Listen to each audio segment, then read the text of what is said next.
थोड़ा भाषण देने में आपके बीच में नहीं आया। मैं तो आपकी इस लड़ाई में जो सफलता आपने प्राप्त की है उसके लिए हार्दिक बधाई देने आया।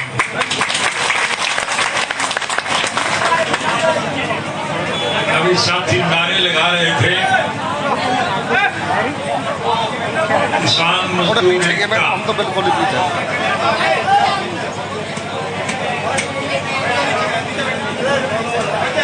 ये केवल किसान और मजदूर की लड़ाई नहीं है,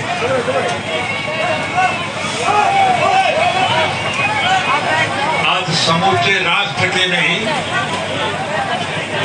समूचे विश्व के लोगों की निगाह आपके संघर्षशील और जुझारूपन पर टिकी हुई है। प्रत्यक्ष में प्रमाण की जरूरत नहीं, चाहे ये आंदोलन आपको उन 3 गलत कानूनों की वजह से है, लेकिन आप बधाई के पात्र हो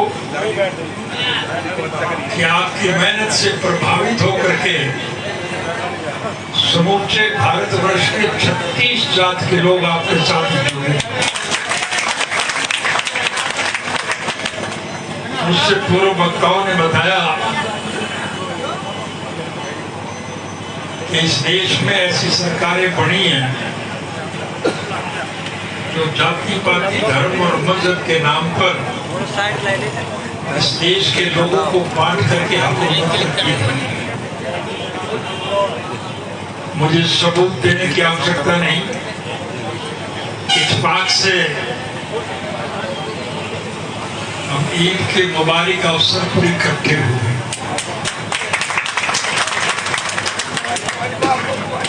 हिंदुस्तान और पाकिस्तान का बंटवारा होने के बाद किसी दबाव में नहीं, स्वेच्छा से जो लोग जिस मुल्क में रहना चाहता था उसमें रहा। लेकिन आज भी भारतवर्ष में मेरे अंदाजे में 70% के करीब हिंदू हैं और 30% के करीब मुसलमान। हम अपने तीज त्योहार आपसी प्रेम प्यार और भाईचारे से मनाते हैं। इफ्तार की दावतें पहले बड़े लोगों की कोठी और बंगलों में हुआ करती थी, हमने उस परंपरा को बदल दिया था। हमने खुले मैदानों में इफ्तार की दावतें शुरू की थी और सभी धर्म और मजहब के मानने वाले लोगों को इकट्ठा बैठ करके आपस में प्रेम प्यार और भाईचारे से खाना खाने का अवसर प्रदान किया था। मुझे अफसोस है कि इस पिछली इफ्तार की दावत इस सरकार के गलत कानूनों की वजह से हम कर नहीं पाए थे।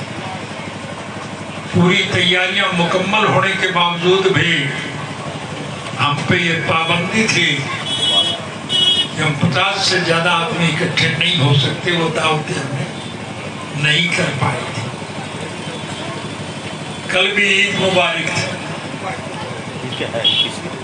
हम सब पे इकट्ठे नहीं हो पाए थे। लेकिन आदमी कानून बनाए उसकी तो पालना करके लोग नुकसान उठा सकते हैं, लेकिन अगर अल्लाह ताला की मेहरबानी हो तो फिर उसमें कोई रुकावट नहीं डाल सकता। ये अल्लाह की मेहरबानी है कि आज हमारे खेत पानी से भरे पड़े, भरपूर बारिशें हुई। हमारा ये देश कृषि प्रधान देश है। इस देश की अर्थव्यवस्था केवल खेती पर जुड़ी है। अगर किसान खुशहाल है तो देश मालामाल है, और अगर किसान कंगाल है तो देश का बुरा हाल है। इस सरकार के गलत कारणों की वजह से, गलत नीतियों की वजह से आज इस देश में लोगों का जीना दुर्भर हो गया है। अल्लाह ताला की मेहर हो जाए, बारिश अच्छी हो जाए, लेकिन सरकार की तरफ से ना अच्छे बीज हमें मिलते, ना समय पे खाद मिलती, ना कीड़े मार दवाइयाँ मिलती। और फिर भी प्रभु की कृपा हो जाए, अगर हमारे खेतों में भरपूर फसल हो जाए तो उसके खरीदार नहीं है कोई। और अगर कहीं खरीद भी कोई ले तो फिर उसके पैसे नहीं मिलते। मैं सड़कों पे घूमता हूँ, मंडियों में जब जाता हूँ, ट्रैक्टर ट्राली मंडी से वापस गांव की तरफ भरी हुई जब जाती है तो मैं रोक के पूछता हूँ कि तुम वापस कैसे जा रहे हो? वो कहने लगे क्या करें, कोई खरीदने वाला ही नहीं। ये हालत आज इस देश की। इस सरकार की तो एक नीति कि योजनाबद्ध तरीके से ऐसे कानून बढ़ाओ जिससे देश के लोगों का पैसा मुट्ठी भर बड़े औद्योगिक घरानों के पास जाए।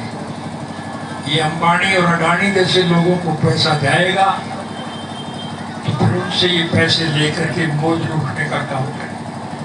अखबारों में आप पढ़ते होंगे, समाचार छपते हैं कि किस राजनीतिक दल को कितना राजनीतिक चंदा मिला है, और उसमें सबसे ज्यादा राजनीतिक चंदा जो है वो सत्ता पक्ष के लोगों के खाते में दिखाया जाता है।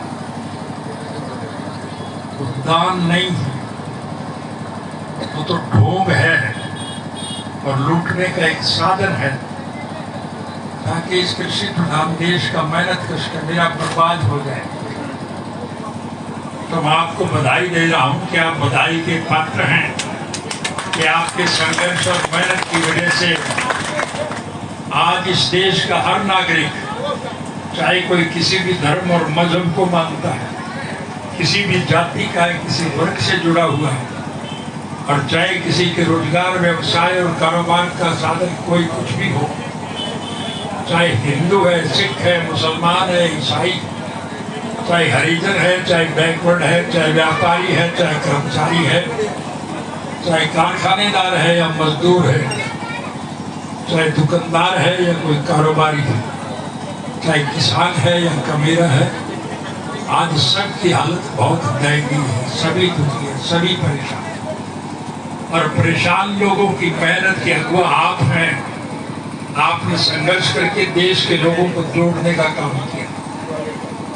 कानून जो गलत बने हैं वो तो निश्चित रूप से बदले जाएंगे। आप कानून ही नहीं बदले जाएंगे, बल्कि ये कानून बनाने वाली सरकार का भी पतन होगा। परिस्थितियां आपके अनुकूल हैं, हालात साजगार हैं, लोग आपके साथ जुड़ना चाहते हैं। हमारा किसी से कोई द्वेष नहीं, हम किसी के विरोधी नहीं, हमारा कोई व्यक्तिगत स्वार्थ नहीं। हमारी तो केवल एक सोच है कि स्वर्गीय चौधरी देवीलाल जी के स्वप्न साकार किए जाए। चौधरी साहब ने सारी उम्र एक बात को लेकर के संघर्ष किया कि इस देश के मेहनत कश कमेरे वर्ग के लोगों को उनकी मेहनत का भरपूर सहयोग और समर्थन मिले। वो चाहते थे कि लोगों की मूलभूत जरूरियात पूरी हो, रोजी रोटी, कपड़ा, मकान, शिक्षा और स्वास्थ्य का प्रबंध सरकारी कोष से किया जाए। इस सरकार ने उसकी अनदेखी की गई, वायदे बड़े किए गए, चुनाव में वायदों का अंबार लगा देते, लेकिन सत्ता पक्ष के बाद वायदों को भूल करके उसके उलट काम करते हैं।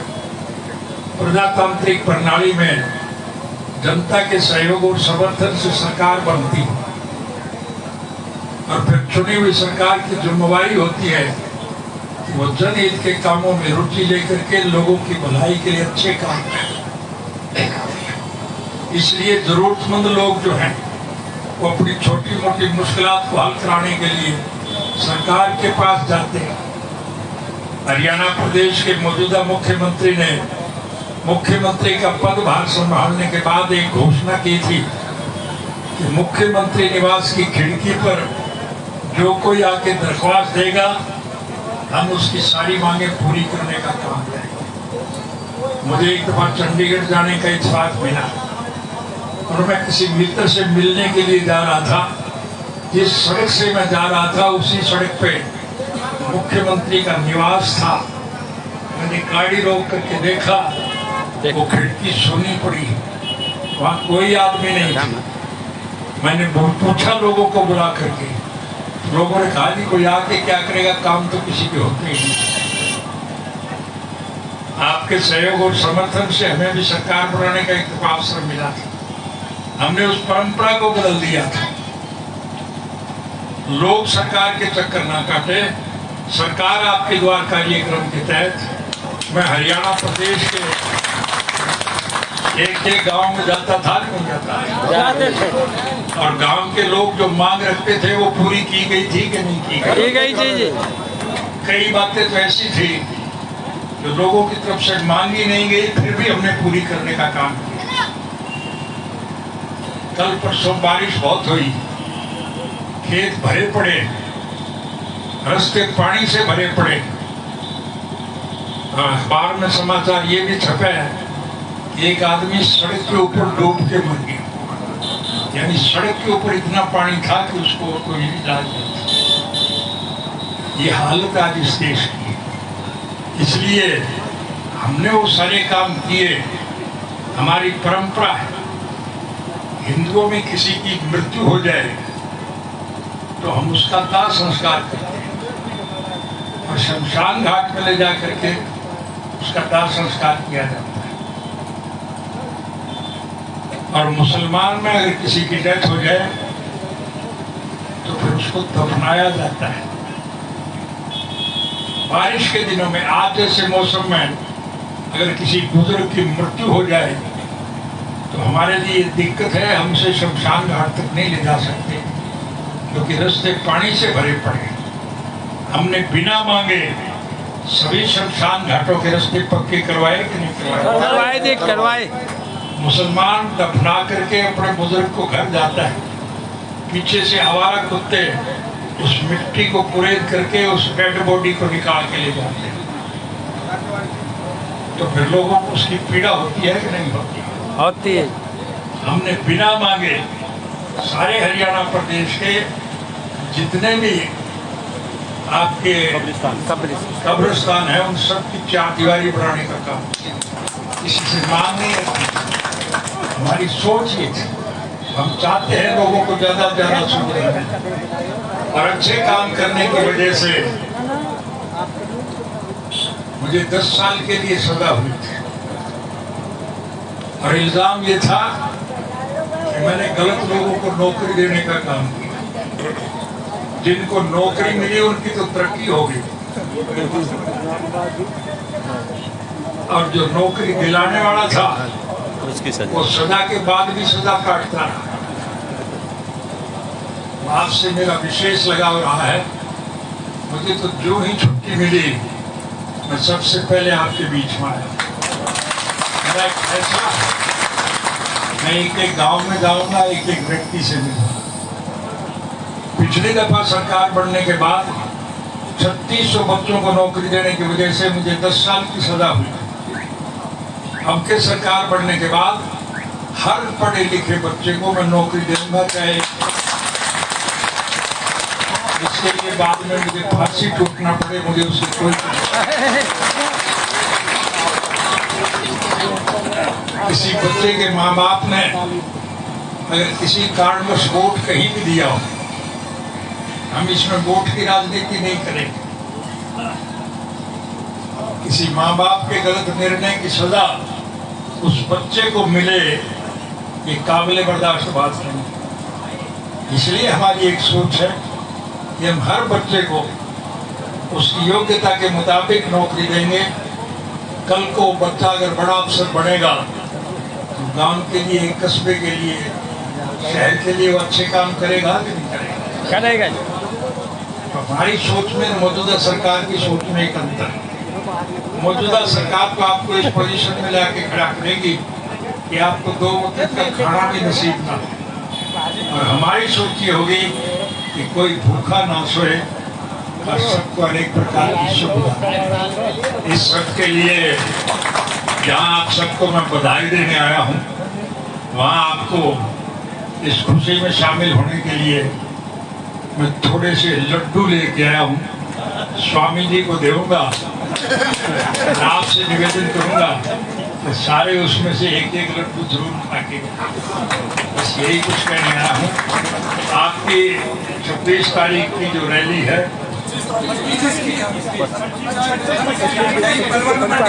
पंचायत है जी, पंचायत उसमें मेरी जरूरत है क्या?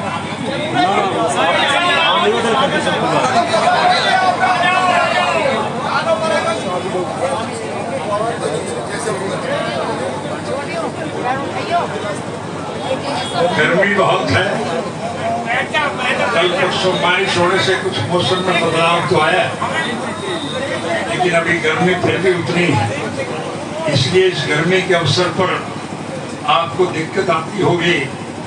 इसलिए पार्टी की तरफ से जहाँ बीमार के दवा दारू के लिए 2 हॉस्पिटल बनाए हैं, महिलाओं को खाना पकाने के लिए सिलेंडर मुहैया किए, गरीब आदमी को गर्मी से छुटकारा दिलाने के लिए बिजली चाहे ना मिली हो, पंखों की व्यवस्था की गई और सुविधा प्रदान की गई।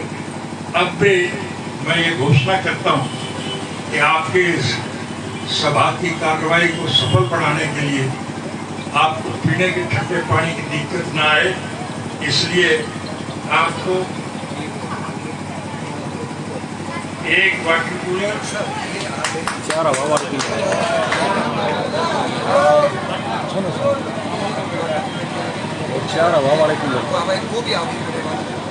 वाटर कूलर भी आपके आ गया और 4 दूसरे कूलर भी आ गए, और कोई दिक्कत आएगी वो भी हम आपको पूरी करेंगे। आपको किसी प्रकार की दिक्कत ना आए, ये हमारी दिली ख्वाहिश है, और उस ख्वाहिश को पूरा करने के लिए मैं समय निकाल करके आपके बीच में आया हूँ। मुझे लगता तो ऐसा है कि शायद अब दोबारा जेल में ना जाना पड़े, लेकिन अगर मुझे ये दोबारा भेज भी दें तो भी आप अपने संघर्ष को जारी रखना। संघर्ष की वजह से ये सब कुछ मिलता है। आपके संघर्ष की वजह से आज समूचे राष्ट्र के लोग आपके साथ जुड़े, वो लोग जुड़े रहे। जो लोग आपसे जुड़ना चाहते हैं उन्हें पुरस्कार लो, मना लो। हमारा किसी से कोई द्वेष नहीं, कोई लड़ाई नहीं, हम सबको साथ मिलकर जितने उनके साथी बैठे हैं, मैं उन सबसे विनम्र निवेदन करूंगा कि वो सारे के सारे हमारे साथ रहें और इस संघर्ष को पूरी तरह से सुचारू रूप से चलाएं। साथ लगता मेवात का इलाका है, मेव साथी बहुत है, जहाँ मैं इनको ईद की मुबारकबाद देता हूँ, वहाँ मैं उनको बताऊंगा मेरे पास बहुत से लोग आए हैं और वो चाहते हैं कि सारा मेवात फिर उसी प्रकार से इकट्ठा हो।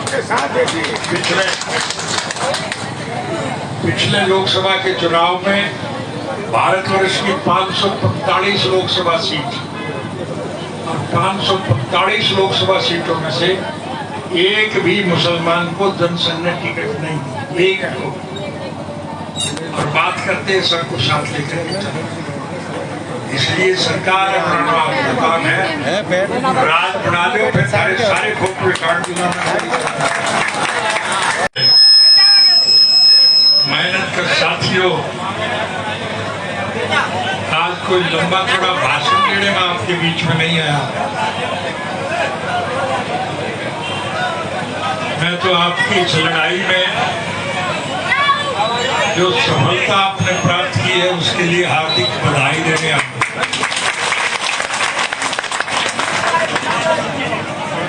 अभी साथी नारे लगा रहे थे, किसान मजदूर एकता। हम तो बिल्कुल ही पीछे।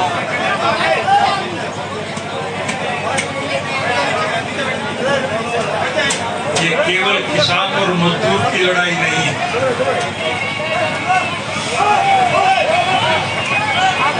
आज समूचे राष्ट्र के नहीं, समूचे विश्व के लोगों की निगाह आपके के संघर्षशील और जुझारूपन पर टिकी हुई है। प्रत्यक्ष में प्रमाण की जरूरत नहीं, चाहे ये आंदोलन आपको उन 3 गलत कानूनों की वजह से है, लेकिन आप बधाई के पात्र हो कि आपकी मेहनत से प्रभावित होकर के समूचे भारतवर्ष के 36 जात के लोग आपके साथ जुड़े। मुझसे पूर्व वक्ताओं ने बताया कि इस देश में ऐसी सरकारें बनी हैं जो जाति पाति धर्म और मजहब के नाम पर इस देश के लोगों को बांट करके हुकूमत करती है। मुझे सबूत देने की आवश्यकता नहीं, इत्तेफाक से हम ईद के मुबारक अवसर पर इकट्ठे हुए।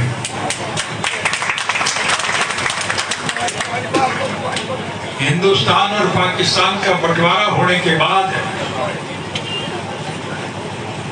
किसी दबाव में नहीं, स्वेच्छा से जो लोग जिस मुल्क में रहना चाहता था उसमें रहा। लेकिन आज भी भारतवर्ष में मेरे अंदाजे में 70% के करीब हिंदू हैं और 30% के करीब मुसलमान। हम अपने तीज त्योहार आपसी प्रेम प्यार और भाईचारे से मनाते हैं। इफ्तार की दावतें पहले बड़े लोगों की कोठी और बंगलों में हुआ करती थी, हमने उस परंपरा को बदल दिया था। हमने खुले मैदानों में इफ्तार की दावतें शुरू की थी और सभी धर्म और मजहब के मानने वाले लोगों को इकट्ठा बैठ करके आपस में प्रेम प्यार और भाईचारे से खाना खाने का अवसर प्रदान किया था। मुझे अफसोस है कि इस पिछली इफ्तार की दावत इस सरकार के गलत कानूनों की वजह से हम कर नहीं पाए थे। पूरी तैयारियां मुकम्मल होने के बावजूद भी हम पे ये पाबंदी थी कि हम 50 से ज्यादा आदमी इकट्ठे नहीं हो सकते, वो दावतें हमने नहीं कर पाए थे। कल भी ईद मुबारक थी, हम सब पे इकट्ठे नहीं हो पाए थे। लेकिन आदमी कानून बनाए उसकी तो पालना करके लोग नुकसान उठा सकते हैं, लेकिन अगर अल्लाह ताला की मेहरबानी हो तो फिर उसमें कोई रुकावट नहीं डाल सकता है। ये अल्लाह की मेहरबानी है कि आज हमारे खेत पानी से भरे पड़े, भरपूर बारिशें हुई। हमारा ये देश कृषि प्रधान देश है। इस देश की अर्थव्यवस्था केवल खेती पर जुड़ी है। अगर किसान खुशहाल है तो देश माला माल है, और अगर किसान कंगाल है तो देश का बुरा हाल है। इस सरकार के गलत कारणों की वजह से, गलत नीतियों की वजह से आज इस देश में लोगों का जीना दुर्भर हो गया है। अल्लाह ताला की मेहर हो जाए, बारिश अच्छी हो जाए, लेकिन सरकार की तरफ से ना अच्छे बीज हमें मिलते, ना समय पे खाद मिलती, ना कीड़े मार दवाइयाँ मिलती, और फिर भी प्रभु की कृपा हो जाए, अगर हमारे खेतों में भरपूर फसल हो जाए तो उसके खरीदार नहीं है कोई, और अगर कहीं खरीद भी कोई ले तो फिर उसके पैसे नहीं मिलते। मैं सड़कों पे घूमता हूँ, मंडियों में जब जाता हूँ, ट्रैक्टर ट्राली मंडी से वापस गांव की तरफ भरी हुई जब जाती है तो मैं रोक के पूछता हूँ कि तुम वापस कैसे जा रहे हो? वो कहने लगे क्या करें, कोई खरीदने वाला ही नहीं। ये हालत आज इस देश की। इस सरकार की तो एक नीति कि योजनाबद्ध तरीके से ऐसे कानून बढ़ाओ जिससे देश के लोगों का पैसा मुट्ठी भर बड़े औद्योगिक घरानों के पास जाए। ये अंबानी और अडानी जैसे लोगों को पैसा जाएगा तो फिर उनसे ये पैसे लेकर के मौज लूटने का काम करें। अखबारों में आप पढ़ते होंगे, समाचार छपते हैं कि किस राजनीतिक दल को कितना राजनीतिक चंदा मिला है, और उसमें सबसे ज्यादा राजनीतिक चंदा जो है वो सत्ता पक्ष के लोगों के खाते में दिखाया जाता है।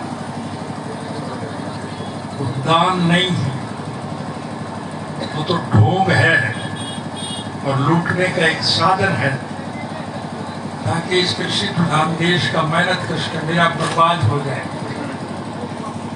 तो मैं आपको बधाई दे रहा हूं कि आप बधाई के पात्र हैं कि आपके संघर्ष और मेहनत की वजह से आज इस देश का हर नागरिक, चाहे कोई किसी भी धर्म और मजहब को मानता है, किसी भी जाति का है, किसी वर्ग से जुड़ा हुआ है, और चाहे किसी के रोजगार, व्यवसाय और कारोबार का साधन कोई कुछ भी हो, चाहे हिंदू है, सिख है, मुसलमान है, ईसाई, चाहे हरिजन है, चाहे बैकवर्ड है, चाहे व्यापारी है, चाहे कर्मचारी है, चाहे कारखानेदार है या मजदूर है, चाहे दुकानदार है या कोई कारोबारी है, चाहे किसान है या कबीरा है, आज सबकी हालत बहुत दयनीय है। सभी दुखी है, सभी परेशान है, और परेशान लोगों की मेहनत के अगुवा आप हैं। आपने संघर्ष करके देश के लोगों को जोड़ने का काम किया। कानून जो गलत बने हैं वो तो निश्चित रूप से बदले जाएंगे, और कानून ही नहीं बदले जाएंगे बल्कि ये कानून बनाने वाली सरकार का भी पतन होगा। परिस्थितियां आपके अनुकूल हैं, हालात साजगार हैं, लोग आपके साथ जुड़ना चाहते हैं। हमारा किसी से कोई द्वेष नहीं, हम किसी के विरोधी नहीं, हमारा कोई व्यक्तिगत स्वार्थ नहीं। हमारी तो केवल एक सोच है कि स्वर्गीय चौधरी देवीलाल जी के स्वप्न साकार किए जाए। चौधरी साहब ने सारी उम्र एक बात को लेकर के संघर्ष किया कि इस देश के मेहनत कश कमेरे वर्ग के लोगों को उनकी मेहनत का भरपूर सहयोग और समर्थन मिले। वो चाहते थे कि लोगों की मूलभूत जरूरियात पूरी हो, रोजी रोटी, कपड़ा, मकान, शिक्षा और स्वास्थ्य का प्रबंध सरकारी कोष से किया जाए। इस सरकार ने उसकी अनदेखी की गई। वायदे बड़े किए गए, चुनाव में वायदों का अंबार लगा देते, लेकिन सत्ता पक्ष के बाद वायदों को भूल करके उसके उलट काम करते हैं। प्रजातांत्रिक प्रणाली में जनता के सहयोग और समर्थन से सरकार बनती है, और फिर चुनी हुई सरकार की जिम्मेवारी होती है कि वो जनहित के कामों में रुचि लेकर के लोगों की भलाई के लिए अच्छे काम करें। इसलिए जरूरतमंद लोग जो हैं वो अपनी छोटी मोटी मुश्किलात को हल कराने के लिए सरकार के पास जाते हैं। हरियाणा प्रदेश के मौजूदा मुख्यमंत्री ने मुख्यमंत्री का पदभार संभालने के बाद एक घोषणा की थी कि मुख्यमंत्री निवास की खिड़की पर जो कोई आके दरख्वास्त देगा हम उसकी सारी मांगे पूरी करने का काम करेंगे। मुझे एक दफा चंडीगढ़ जाने का इत्तेफाक मिला और मैं किसी मित्र से मिलने के लिए जा रहा था। जिस सड़क से मैं जा रहा था उसी सड़क पे मुख्यमंत्री का निवास था। मैंने गाड़ी रोक करके देखा, वो खिड़की सुनी पड़ी, वहाँ कोई आदमी नहीं था। मैंने पूछा लोगों को बुला करके, लोगों ने कहा कि कोई आके क्या करेगा, काम तो किसी के होते ही नहीं। आपके सहयोग और समर्थन से हमें भी सरकार बनाने का एक अवसर मिला था। हमने उस परंपरा को बदल दिया था। लोग सरकार के चक्कर ना काटे, सरकार आपके द्वार कार्यक्रम के तहत मैं हरियाणा प्रदेश के एक गांव में जाता था कि नहीं जाता? और गांव के लोग जो मांग रखते थे वो पूरी की गई थी कि नहीं की गई? कई बातें तो ऐसी थी जो लोगों की तरफ से मांगी नहीं गई, फिर भी हमने पूरी करने का काम किया। कल परसों बारिश बहुत हुई, खेत भरे पड़े, रास्ते पानी से भरे पड़े। अखबार में समाचार ये भी छपे है कि एक आदमी सड़क के ऊपर डूब के मर गया। यानी सड़क के ऊपर इतना पानी था कि उसको कोई इलाज नहीं था। ये हालत आज इस देश की है।